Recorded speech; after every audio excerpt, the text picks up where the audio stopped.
ہم کو اپنے پروردگار سے اس دن کا ڈر لگتا ہے جو چہروں کو بگاڑنے والا اور بڑی سختی والا ہوگا۔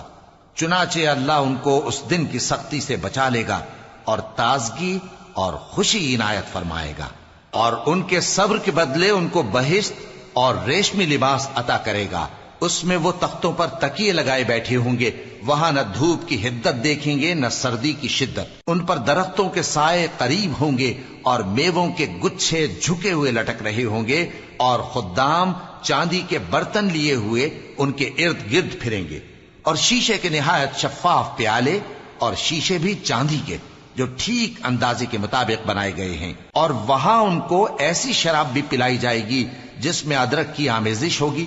یہ بہشت میں ایک چشمہ ہے جس کا نام سلسبیل ہے، اور ان کے پاس لڑکے آتے جاتے ہوں گے جو ہمیشہ ایک ہی حالت پر رہیں گے جب تم ان پر نگاہ ڈالو